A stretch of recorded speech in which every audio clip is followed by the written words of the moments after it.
네, 자 마감 스퍼트 이어가겠습니다. 두 분과 함께 오늘 시장에서는 우리가 어떤 걸 염두에 두고 앞으로의 흐름을 바라봐야 할지 점검 이어가시죠. 두 분 모시겠습니다. 미래경제연구소 정태근 이사, 퍼스트프라임 리서치 이동근 대표 함께하겠습니다. 두 분 어서 오십시오. 네, 반갑습니다. 예, 반갑습니다. 자, 어제, 오늘 계속해서 여러분 아마 검색 많이 하고 계실 두산 에너빌리티 첫 번째 종목으로 챙겨왔습니다. 어제까지만 하더라도 이제 해석의 영역이었어요. 좋게 생각할 수 있는 해석의 여지. 이 정도 로열티면은 충분히 가능한 거다라고 하는 그런 해석단에 있어서 어느 정도 시장이 반응을 보였고 그것이 이어질 수 있는가였는데 재료가 또 나왔죠. 트럼프 쪽에서 러브콜 이런 부분들이 나오니까 오늘 완전히 원래 있었던 6만 원 라인대로 올려놨다라는 겁니다. 여기서 다시 또 제 논의선상에 6에서 6.8까지의 그 라인대 논의선상에 올려놨다라는 겁니다. 자, 어떤 판단을 우리는 할 수 있을지 지금 3일 연속 두산 에너빌리티 머니투데이 방송에서 점검해주고 계시는 정태근 이사님 오늘 나와주셨는데요. 바로 여쭙겠습니다. 강한 V자인가요? 일단은 논란이 일단락됐기 때문에 네. 제자리를 찾아간다라고 말씀드리는 게 일단 맞는 것 같습니다.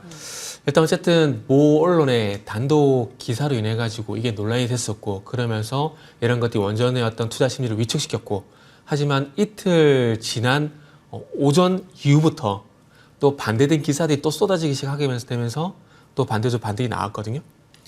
그러니까 결국 일시적인 어떤 논란이었다라고 말씀드리는 게 일단은 맞는 것 같습니다. 그래서 그런 관점에서 보게 된다라면은 일단 뭐 원전에 대한 논란은 이제 더 이상 얘기를 안 해도 되지 않을까라는 말씀드려보고 싶고요.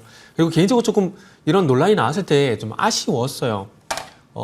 왜냐하면은 저 개인적으로는 그 올 연초에 웨스팅하우스를 비롯한 미국과 한국이 비밀 협상이 지나고 난 뒤에 흐름을 봤을 때, 요렇게 진행이 되는구나라고 생각을 했었거든요. 무슨 얘기냐면은, 일단 체코를 주는 대신에 그 외 지역에, 미국까지는 생각을 못 했었고요. 그 외 지역에, 그러니까 핀란드라든지 이런 유럽 쪽에, 경수로 원전 수주를 주는 대신에 SMR 관련돼서 가지고는 전적으로 한국으로 주는구나 라는 그런 생각이 좀 들었었거든요.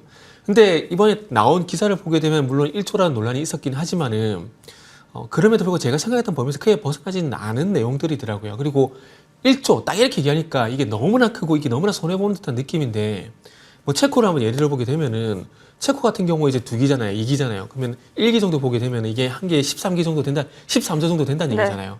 그럼 13조에서 1조 정도 로얄티가 가는 건 크게 문제가 되는 건 아니잖아요.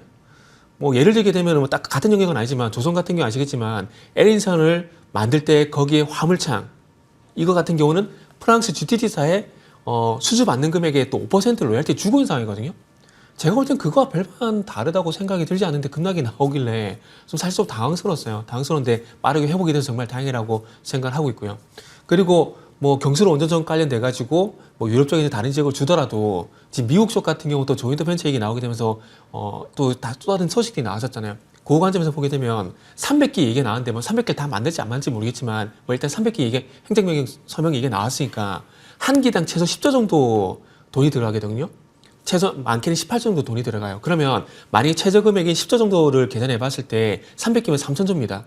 그러면 여기서 우리나라 가져갈 수 있는 목이 저는 개인적으로 한 300조가 넘는다라고 생각을 하고 있거든요. 왜냐하면은 과거에 이제 이집트 엘다바 원전 같은 경우 우리가 2차측 수주를 가져왔었잖아요. 그때 당시에 한 2조 3천억에서 2조 5천억 정도 제가 기억을 하고 있거든요. 근데 1차측 수주 같은 경우에 러시아의 로사톰이 가져갔어요. 근데 로사톰이 1차측 수주를 받아가게 되면서 수주 금액이 23조가량이 됐었거든요.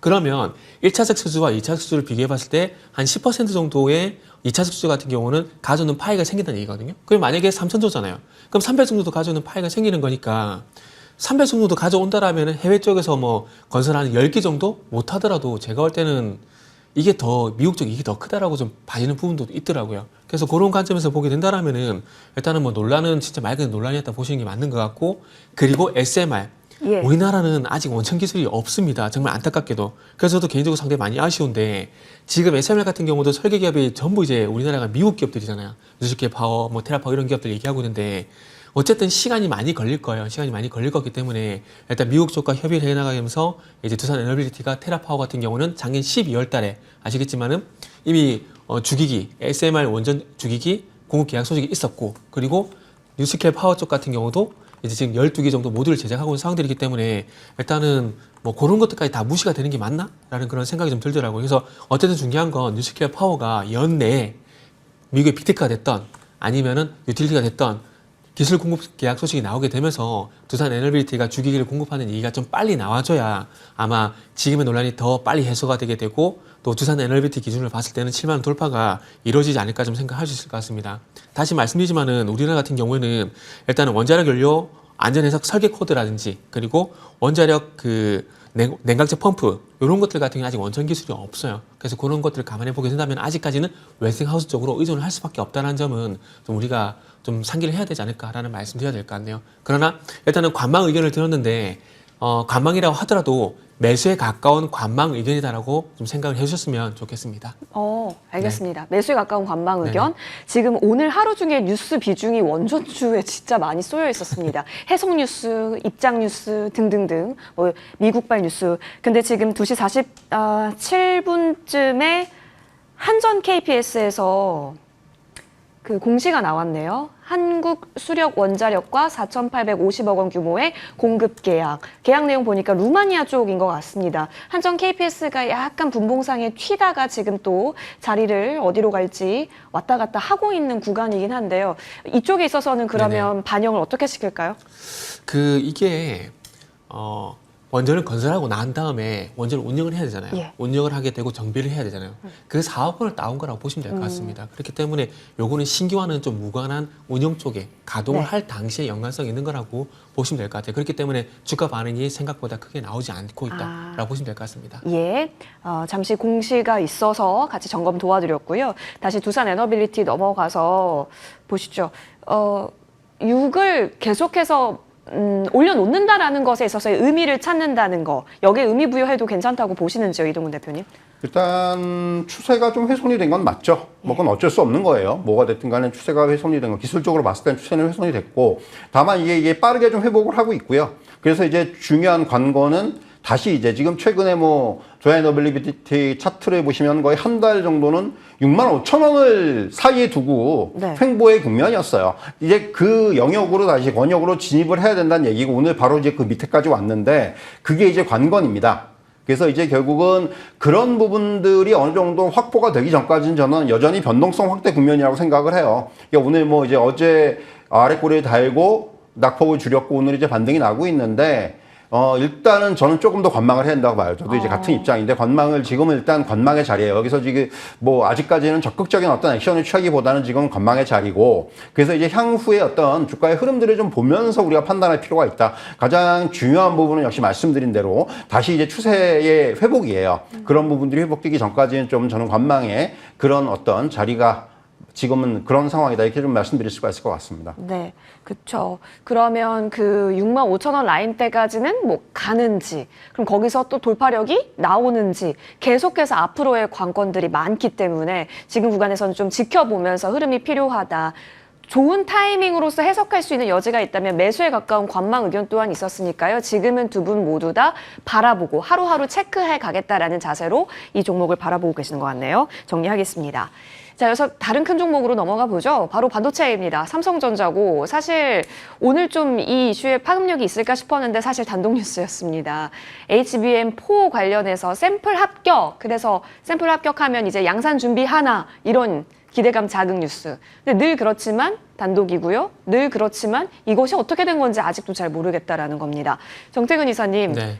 이제는 또 다를까요?라는 질문만 지금 최근 들어서 몇 번째 드리고 있는지는 모르겠습니다만, 만약에 진짜라는 시나리오 그리고 아니라는 시나리오, 지금은 두 개가 필요할까요?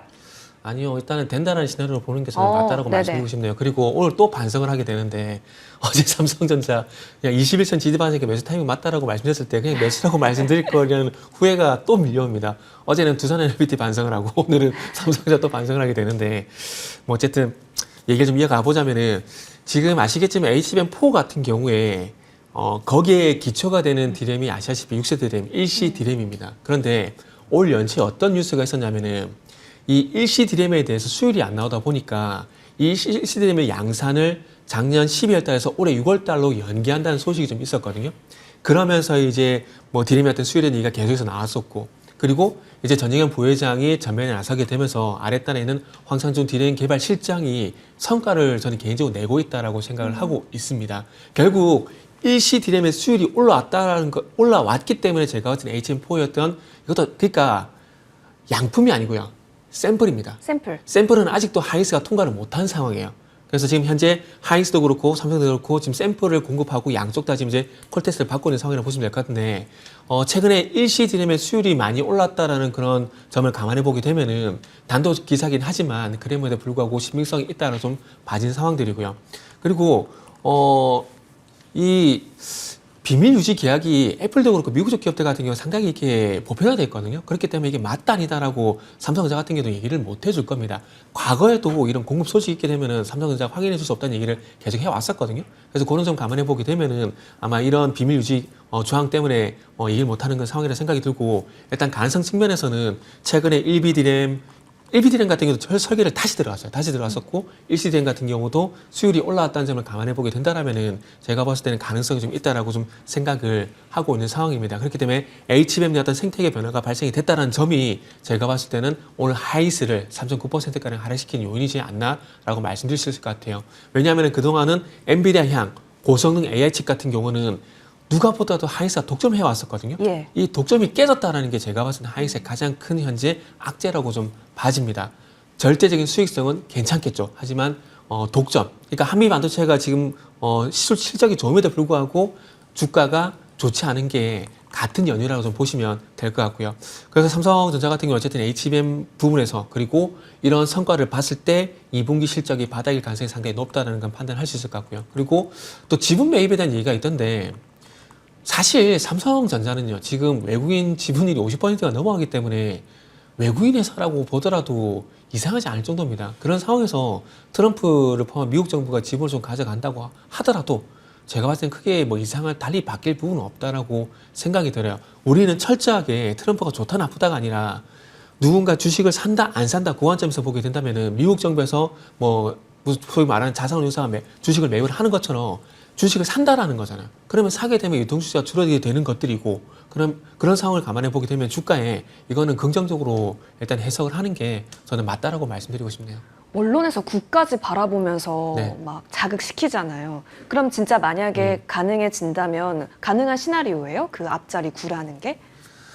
글쎄요, 저는 아마 앵커님도 기억하실 건데 제가 2년 보고 8만 원 말씀드렸잖아요. 그래서 일단은 8만 원까지 뱉은 말이 있기 때문에 맞다라고 말씀드리고 싶은데 9만 원은 솔직히 근데 이렇게 말씀드릴 수 있을 것 같아요. 9만 원 가면 10만 원 안 갈까요? 뭐 그렇게 좀 우회적으로 좀 대답을 좀 드리도록 할게요. 알겠습니다. 근데 이 모든 것은 확인해 줄 수 없다라고 여태까지 삼성전자에서 밝혔기 때문에 아직은 모르지만 그래도 플러스권 유지하고 있고 이제는 아닐 경우에 대한 시나리오보다는 될 경우에 대한 시나리오를 두고 삼성전자는 바라보고 전략 짜야 한다 의견입니다. 자, 이동훈 대표님. 네. SK하이닉스가 오히려 더 밀리네요. 삼성전자는 버티고 의미가 있는 부분처럼 보여지기도 하는데 또 오늘 한 증권사의 고수들의 매수 창구에는 SK하이닉스가 있더라. 이런 얘기도 있어서 헷갈리기도 합니다. 지금의 판단은 어떻게 되십니까? SK하이닉스가 한참 시세를 분출을 할 때 보면은 삼성전자가 철저하게 소외가 됐었어요. 근데 이제는 그거와 반대 국면이 나타날 수 있다는 생각이 들어요. 삼성전자 쪽으로의 쏠림이 더 강해질 수도 있다는 생각이 들고요. 일단 지금 삼성전자 기술적으로 봤을 때 생각보다 7만 원이란 라인이 굉장히 강한 지지선의 역할을 해주고 있다고 말씀을 드릴 수가 있을 것 같아요. 네. 최근에 이제 급락 과정에서도 7만 원을 지켜주는 모습이 나왔다라는 거죠. 결국 저는 그게 별 의미가 없다고 생각을 했는데 오늘 보니까 그래도 7만 원이 이렇게 되면은 지지선의 역할을 해줄 수가 있겠다라는 좀 생각이 들고요. 중요한 부분은 이제 외국인 수급이 어떻게 또 작용을 해주느냐죠. 최근에 이제 외국인들의 어떤 특별한 그 흐름들은 좀 나타나지가 않았습니다. 삼성전자만 놓고 봤을 때. 그런데 과연 이제 오늘 같은 경우는 JP모건 창구의 매수세가 굉장히 좀 강하게 들어오고 있습니다. 물론 몇몇 창구들의 매도도 나오고 있습니다만은 이렇게 한 창구로 500만 주의 매수가 들어오는 거는 오랜만에 보는 것 같아요. 그래서 사실 이게 무슨 의미인지를 좀 전 봐야 될 것 같고 향후에 뭐 지금 삼성전자를 둘러싼 환경이라는 측면에서는 결국은 굉장히 우호적이다라는 그런 표현을 쓰고 싶고요. 모든 것들, 그러니까 우주의 기운이 삼성전자 쪽으로 좀 몰리는 것이 아닌가라는 생각이 들기도 하고요. 그래서 이제 뭐 이런 것들을 종합적으로 봤을 때 그렇다면은 뭐 파운드리라든가 또 이제 HBM4라든가 이런 부분을 봤을 때 삼성전자로의 어떤 추가적인 밸류에이션의 적용도 가능하다라는 생각이 드는 거죠. 이렇게 되면은. 그래서 저도 뭐 이제 삼성전자는 항상 뭐 그렇게 나쁜 얘기를 한 적은 없는 것 같은데 여전히 삼성전자는 계속해서 긍정적인 의견을 가져가야 된다고 말씀드릴 수가 있겠고 네. 덧붙여서 삼성전자 밸류체인이 이제는 조금 시장에서 굉장히 부각이 될 수 있는 뭐 최근에 이제 좀 한 차례 크게 올랐다가 좀 조정을 받기도 하고 했었는데 이제는 삼성전자 밸류체인도 계속해서 같이 좀 봐야 되는 그런 상황이 아닌가라는 말씀을 드릴 수가 있을 것 같습니다. 네. 두 분의 의견은 공통. 일단 긍정의 시나리오를 체크해 두고 삼성전자 바라보자라는 의견입니다. 사실 오늘이 위클리 옵션 만기일이죠. 이럴 때마다 삼성전자의 움직임에 좀 주목을 해왔었던 경우가 있었는데 오늘 이후의 움직임까지 같이 좀 보시면 좋겠습니다. 두 분 모두 긍정으로 삼성전자 정리합니다. 자, 이어서 주도주는 쉽게 뺏기지 않는다. 조선 봅니다. 오랜만에 하나오션 볼까요? 필리조선소 그 한미 정상회담 때 뭐 같이 간다 이런 네네. 뉴스는 이미 있었는데요. 대통령실에서 그 끝나고 간다 이런 얘기가 좀 확실하게 나오다 보니까 오늘 또 반응이 있었습니다. 사실 오늘 전반적인 종목군들이 오늘 오전장에 다 올라서 네네. 주도주적으로 다시 기환됐다라는 성격으로 봐야 하는지 아니면 진짜 확실한 이슈에 기반한 수급으로 봐야 하는지 여전히 견고한 건 맞아 보이는데 이벤트가 임박할수록 이제 고민인 것 같아요. 사실 뭐 여러 가지 이유를 대야 되겠지만 네. 조선주 같은 경우는 저는 그렇게 생각합니다. 상승 탄력에 의해서 계속해서 가고 있는 중이다라고 저는 말씀을 드리고 싶어요. 안 꺾입니다. 잠시 저도 이제 6월달, 7월달 같은 경우 조선주가 꺾일 수 있다라는 얘기를 드렸다가 투자 의견을 다시 이제 간다 쪽으로 바꿨는데 생각보다 계속 힘이 강해요. 강한데 지금 원전과 조선과 방사는 패키지였었기 때문에 어제 원전 이슈로 인해서 잠시 좀 흔들렸던 것 뿐인 거지 제가 봤을 때는 상승 추세로 다시 기한했을 가능성이 상당히 높다라고 좀 봐지고 있고 그리고 이제 방산과 달리 조선 같은 경우는 계속 미국 모멘텀이 현재 반영이 되고 있는 상황이잖아요. 그런 관점에서 보게 된다라면은 미국의 모멘텀이 식지 않는다라면은 아마 조선 같은 경우 쉽사리 꺾이지는 않을 것 같다는 그런 생각이 또 들더라고요. 일단 미국 쪽을 바라보게 되면 우리가 아시다시피 마스가에 대한 얘기를 상당히 많이 하고 있는 상황들인데 사실 미해군 MRO 같은 경우는 그렇게 큰 수익원은 아니라고 봐야 될 것 같습니다. 그 마스가가 시작이고 결국 그 뒤에는 뭐가 있냐면은 LNG 수출 프로젝트 여기에 대한 어떤 운반선 수주를 우리가 가져오느냐 마냐 이게 관건이거든요. 가져올 가능성이 상당히 높다고 봐지는 거고요. 현재 미국의 LNG 수출 터미널 같은 경우 현재 풀 가동이 진행되고 있거든요. 현재 지금 올해 연초 기준 한 7개 정도 돌아가고 있는 거 제가 알고 있는데 여기서 수출되는 게 9천만 톤 정도 LNG가 수출되고 있습니다. 그리고 지금 5개가 승인 단계 있고 착공이 진행되고 있는데 아마 다 착공이 지금은 진행되고 있는 걸로 현재 보시면 될 것 같아요. 그래서 5개가 완성이 되는데 이 5개가 완공이 다 되고 다 돌아가게 되면 또 6,300만 톤의 또 수출 물량이 생기게 돼요. 그럼 또 어떻게 실현할 거예요? 지금도 풀 가동인데 또 생기면 또 수출 실현해야 되잖아요. 그러면 그것만 하더라도 최소 100척 정도의 LNG 운반선 발주가 또 가능하다라는 것들이죠. 그러면 이 LNG 운반선을 발주를 하게 되면은 또 6,300만 톤을 실어나르기 위한 LNG 운반선이 발주가 되게 되면은 또 누가 가겠냐는 거죠. 지금 잠시 뭐 수주 공백에 대해 얘기가 나오고 있는데 이거는 공백이라기보다는 잠시 쉬어간다라고 보는 게 맞다라고 생각을 하고 있습니다. 그리고 이런 부분을 통해서 이제 LNG 운반선을 우리나라에서 만들 건가, 미국에서 만들 건가. 아마 지금 이제 LNG 운반선 같은 경우 트럼프 같은 경우도 미국 내에서 생산이 됐으면 좋겠다는 얘기를 하고 있는데 그 건조가 필리 조선소에서 진행될 가능성이 상당히 높다는 거죠.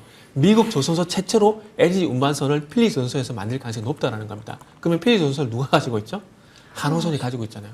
그래서 그런 관점에서 보게 된다면은 한호선 같은 경우도 계속 갈 수밖에 없는 그런 요인들이 있고 그것을 기반으로 해가지고 하나조선 플러스 한국조선해양, 삼성중공업, 현대중공업 같은 종목들이 계속 갈 수밖에 없는 그런 부분들이 있는 거죠. 이거를 글로벌 전체적으로 확대시켜 보게 되면은 2028년도까지 또 295척의 또 발주가 더 예상되는 부분이 있습니다. 그러니까 지금 주가가 좋으니까 이런 좋은 얘기를 많이 할 수가 있는 것들이죠. 그래서 근데 지금 말씀드린 것들이 제가 봤을 때는 주가에 지금 계속해서 반영이 되고 있는 중이라고 보시면 좋을 것 같아요. 그래서 그런 관점에서 보게 된다라면은 한호선뿐만 아니라 조선주 같은 경우는 매수 관점에서 보시는 게 아직까지 맞다라고 말씀드려야 될 것 같네요. 뭐 화장품 같이 예상치 못한 악재가 나오지 않게 된다라면은 지금은 상승 탄력의 힘을 일단 믿는 게 맞다라고 좀 판단을 했습니다.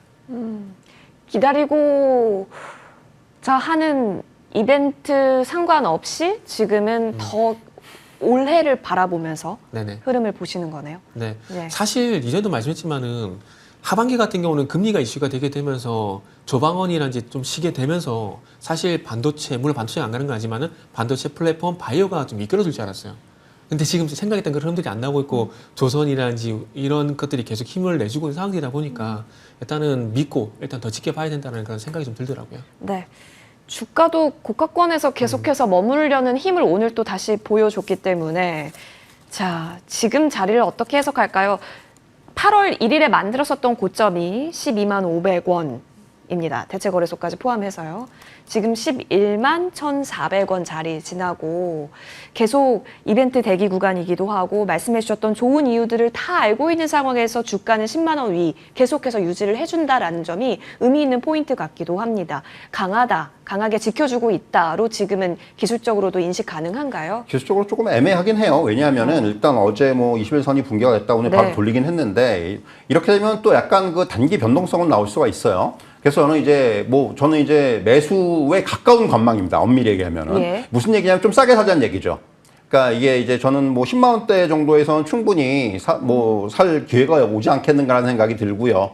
뭐 어제 이제 10만 원까지 딱 타치를 했는데 어떤 10만 원대 한 중반 정도에서는 충분히 살 수 있는 기회가 올 것으로 보여지고 저도 이제 뭐 이 조선업종에 대한 하반기 모멘텀에 대해서는 이견이 없습니다. 그렇기 때문에 사실은 이제 얼마에 사느냐의 문제인 것 네. 같아요. 그래서 다만 이제 지금 변동성이 나올 수가 있는 구간이기 때문에 제가 이런 말씀 드리는 거예요. 그러니까 지금 어쨌든 간에 한 차례 좀 이제 21선, 그러니까 추세선을 좀 하회하기도 했었고 물론 이제 지지선은 워낙 명확하기 때문에 크게 여기서 만약에 조정이 나오더라도 굉장히 강한 조정은 안 나올 거예요. 이게 어떤 흐름 자체를 놓고 보면 61선이라는 굉장히 강한 그 지선이 밑에서 받치고 있기 때문에 그런 부분들을 감안한다면은 조금 더 싸게 사자는 의미. 그러니까 관망인데, 그러니까 충분히 저는 매수 관점에서의 어떤 관망 의견을 드리도록 하겠습니다. 네. 실적에 있어서 든든한 뒷받침이야 의심할 수가 없는 영역이고 그렇다면 기대감이 좀 꺾여지거나 아니면 매크로 이슈로 인해서 가격이 좀 세일처럼 느껴질 때는 오히려 기회로 바라볼 수 있는 조선주 여전하다. 하반기 동안 가능한 전략일 수 있다. 의미 있네요. 매수에 가까운 관망까지 그렇다면 조선주 역시나 좋게 평가하는 구간이라는 점 체크 도와드렸습니다. 자, 이어서 아까 전에 화장품 언급 살짝 해주시긴 했는데 화장품 가져왔습니다. 코스맥스 보겠습니다. 네. 계속해서 그때 실적 이야기 나오고 좀 애구머니나 했었을 때 증권사 커버하는 쪽에서 다 읽어보면 이럴 때 사자 의견이 굉장했었거든요. 물론 목표 주가 좀 내린 쪽도 있었지만 내용 뜯어보면 그래도 잘하고 있으니 이럴 때 사자라는 의견이었습니다. 심리를 다시 돌리려면 실적 발표 전에 사서 실적 발표 전에 팔아야 되나요? 잘하고 있다라고 이제 리포트가 나오고 있다고 말씀하셨는데 2분기 실적 보면 코스맥스 잘했어요. 네. 분기 기준으로 보게 되면 매출도 그렇고 영업이익도 그렇고 사정체되거든요. 근데 주가는 어쨌든 반대로 갔잖아요. 그렇죠. 그러면 눈에 보이는 현상대로 일단 대응을 같이 할 수밖에 없습니다. 주가가 그리고 우선. 오늘 이제 주가가 4% 반등, 그리고 어제 같은 경우는 또 5% 반등이 나왔는데 오늘 또 이제 코스맥스 관련 뉴스가 나온 거 보니까 이제 한국투자증권에서 한국투자증권 말씀해드려야 되나?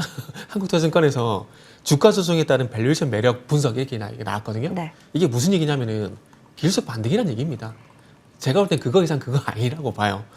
그리고 중요한 건 실적에 관한 논란이 있었잖아요. 이게 지금 완벽하게 해소가 됐느냐? 우리가 그것도 한번 생각을 해봐야 되거든요. 오늘 코스맥스뿐만 아니라 최근에 급락이 있었던 달바글로비라든지 한국콜마라든지 이런 실리콘토라든지 종목들이 코스맥스와 다 비슷하게 반등이 나오고 있는 상황입니다. 네. 근데 이 반등의 성격이 중요한 거거든요. 근데 조금 전에 좀 모 증권사를 비하해서 정말 죄송한데 이게 밸류에이션 매력에 의한 반등 이렇게 하면은 이건 기술적 반등이라고밖에 해석을 할 수밖에 없습니다. 그러니까 원래 가지고 있던 거는 그대로인데 주가가 빠졌다 이 얘기거든요. 네. 주가가 빠졌지만은 그거보다 더 큰 매력이 있다라는 얘기가 나오게 되면 얘기가 달라질 수가 있겠죠. 근데 그게 지금 화면에 나오고 있는 8월 화장품 수출 데이터라고 생각을 하고 있거든요. 일단은 제가 못 찾는 건지 모르겠지만 오늘까지 화장 수출 데이터를 다 찾아봤는데 아직까지 보이지가 않고 있더라고요. 그래서 보니까 8월 10일까지 데이터를 말씀드릴 수밖에 없는 상황인데 이런 실적에 대한 논란이 있는 상황들 속에서 북미 쪽의 어떤 수출이 급격하게 감소를 하게 되면서 8월달 수출 초반이긴 하지만 수출 데이터가 좀 안 좋게 나왔거든요. 그러면 이게 중요한 건 8월 20일 그리고 8월 전체 이렇게 봤을 때 이 8월 초반에 부진했던 것들을 만회할 만한 데이터가 나오냐 안 나오냐가 제가 볼 땐 관건이라고 생각이 됩니다. 그래서 그거 확인되기 전까지는 글쎄요, 제가 봤을 때는 화장품 같은 경우는 일부 잘 간 종목도 있잖아요. 에브리션시 잘 가고 있고, 그리고 파마리서치 같은 경우도 견제한 흐름이고, API 같은 것도 보면 21선이 안 깨지고 현재 우상향 흐름이 나오고 있잖아요. 그런 종목들을 제외하고는 실적 이슈로 인해서 쇼크를 받은 종목들 같은 경우는 저는 개인적으로 아직까지 매수를 하는 건 아니라고 생각을 하고 있습니다. 그러다 보니까 일단은 코스맥스 같은 경우는 매도, 요런 아직까지는 매도 관점으로 얘기를 드리고 매수 자제, 매도보다는 매수 자제 이렇게 말씀드리는 게 좀 더 정확할 것 같아요. 둘은 완전히 다른 느낌이에요. 다른가요? 박사님. 네, 매도와 매수 자제는 뭔가 다른 느낌인데 어쨌든 매수 자제 의견의 부정음이다. 의견 정리하고 사실 어제 그 코스맥스의 이경수 회장님이 참석한 간담회가 있었다라고 합니다. 또 거기서 얼마나 많은 자신감을 내비쳤을지 모르겠지만 그때 이후에 주가가 좀 튀기도 했었거든요. 그리고 나서 이제 간담회 후기들이 나오게 되면서 뭔가 기술적 분석에 대한 반등도 있을 것 같고 여러 의미들은 각각 해석의 나름인 것 같습니다. 근데 문제는 진짜 말씀해 주신 대로 주가인 거잖아요. 시장의 합의는 다 주가로 나타날 테니. 지금 지난주 27% 빠지고 이제 조금씩 올라오긴 하는 건데 글쎄요. 그렇다면 정말 화장품주가 다 같이 가는 장이어야 될 것 같은데 지금은 그런 장처럼 느껴지지도 않는다라는 점이 조금은 아쉬운 포인트이기도 하죠. 수급적으로는 조금 더 체크할 부분은 뭘까요? 기술적으로 봤을 때는 일단 저는 어느 정도 단기 바닥은 나왔다는 말씀 드릴 수가 있을 것 같아요. 한 19만 원 정도에서 지금 어느 정도 좀 바닥을 잡아준 것이 아닌가라는 생각이 들고요. 그래서 이제 뭐 여기서 어떤 추가적인 하락, 그러니까 하락 조정보다는 조정이 나오더라도 이제는 기간 조정 형태가 나올 수가 있다라는 말씀 드릴 수가 있겠고, 그리고 사실 이렇게 되면은 뭐 앞에서 이제 이사님이 이 어떤 기술적인 반등을 말씀해 주셨지만 이제 그런 걸 떠나가지고 저는 일단 올해 저점이 14만 9천 원이거든요.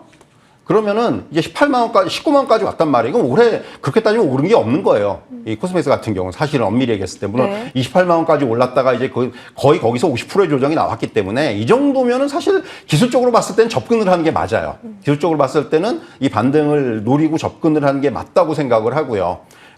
사실 주가가 하락하면서 이제 3분기 실적 눈높이도 좀 낮아질 거고 이것에 대해서 물론 긍정적인 시각과 부정적인 시각이 있는 걸 저는 알고 있는데 그럼에도 불구하고 그렇다면은 뭐 이 정도 가격이면 이제 부담이 없는 게 아닌가 하는 생각이 들어요. 기술적으로 봤을 때는. 그래서 저는 사실은 코스맥스도 그렇고 다른 종목들도 그렇고 이제 어느 정도 그러니까 좀 우리가 얘기했던 지나친 기대치를 좀 이제 이게 놓고 그냥 이제 그리고 이제 무엇보다도 화장품은 물론 이제 수출 시적 중요한데 하반기로 갈수록 이벤트들이 많습니다. 잘 아시겠지만 뭐 광군제도 있고 또 이제 블랙 프라이데이도 있고 뭐 크리스마스 시즌도 있고 사실 매출이 굉장히 폭발적으로 늘어날 수 있는 그런 그 어떤 모멘텀들이 있어요.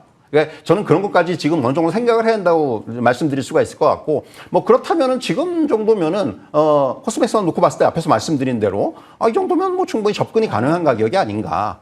저는 이제 다른 관점에서 보는 거죠. 그래서 저는 뭐 이 정도면은 매수 의견이 가능하지 않겠는가 이렇게 좀 말씀드릴 수가 있을 것 같습니다. 네, 같은 얘기인 거죠. 밸류 대비 내려와 있기 때문에 매력이 없는 건지 아니면 그렇기 때문에 오히려 살 수 있는 것인지 여러분 한번 잘 판단 내려보시면 좋을 것 같습니다. 코스맥스였고요. 이어서 짧게 좀 볼 수 있을 것 같습니다. 롯데케미칼 볼게요.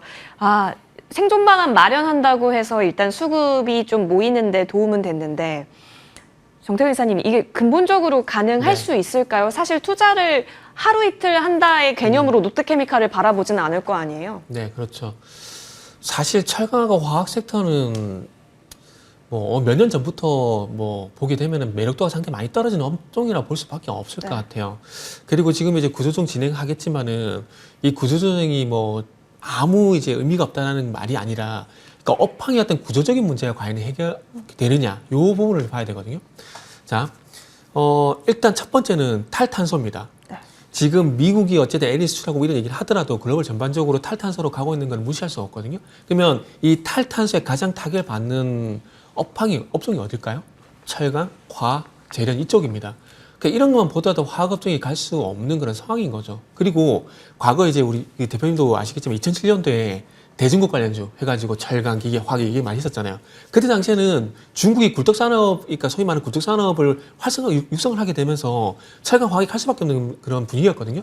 근데 지금 중국 그런 얘기 합니까? 중국도 AI 얘기하고 있고, 첨단 2차 전지 뭐 이런 얘기 하고 있잖아요. 그런 것만 보더라도 주된 매출처가 될 수 있는 곳이 지금 그런 상황인데 화학은 현재 그런 상황에서 보게 되면 기댈 곳이 없다라는 거죠. 거기다가 이제는 중국뿐만 아니라 중동 같은 경우도 이 중동이 이제 지네들이 원유를 뽑으니까 거기서 이제 나프타를 뽑아내서 그것도 수출을 하고 있어요.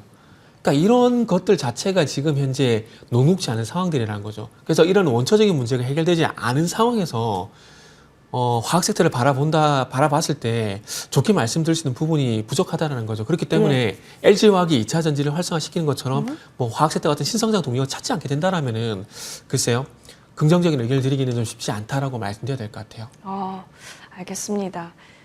그때와 지금은 다르다. 차화정 시대 때도 좀 있었을 것 같기는 그쵸. 한데 맞네요. 그때와 지금은 네. 또 다르다라는 부분 알겠습니다. 왕년의 추억으로 남겨야 하나요? 화학은 정말 이동 대표님? 그냥 그 이슈가 나왔기 때문에 뉴스가 예. 나왔기 때문에 뭔가 이제 구조조정 관련된 예. 얘기들이 나왔기 때문에 좀 반등을 한다고 보시면 될 것 같고요. 저도 뭐 같은 의견이에요, 사실. 뭔가 이제 좀 근본적인 문제 해결까지는 뭐 이게 굉장히 뭐 넘어야 될 산도 많고 전 정말 굉장히 여기서 만약에 뭔가 구조조정 한다면 굉장히 좀 센 게 나와야 된다고 생각을 하거든요. 근데 아직까지 액션 플랜에 대해서는 구체적인 게 없어요, 별로. 네. 그렇기 때문에 그런 것들을 감안한다면 오늘의 반등은 정말 반등으로 좀 우리가 받아들일 필요가 있지 않나 하는 생각이 들고 향후의 진행 과정이라든가 상황에 따라서 또 변동성이 나타날 수가 있어요. 그래서 사실은 저는 오늘은 그냥 이 주가는 그냥 지켜볼 필요가 있다. 철저하게 진짜 지켜볼 필요가 있다는 의미에서 관망입니다. 지켜보자. 네. 구체적인 라인이 나와야지 일단 여기서 어떠한 특정 포지션이 좀 나올 수 있을 거다 의견까지 받아봤습니다. 여러분 참고되셨길 바라면서 두 분과는 여기서 인사드리겠습니다. 함께해 주셔서 고맙습니다. 네, 감사합니다.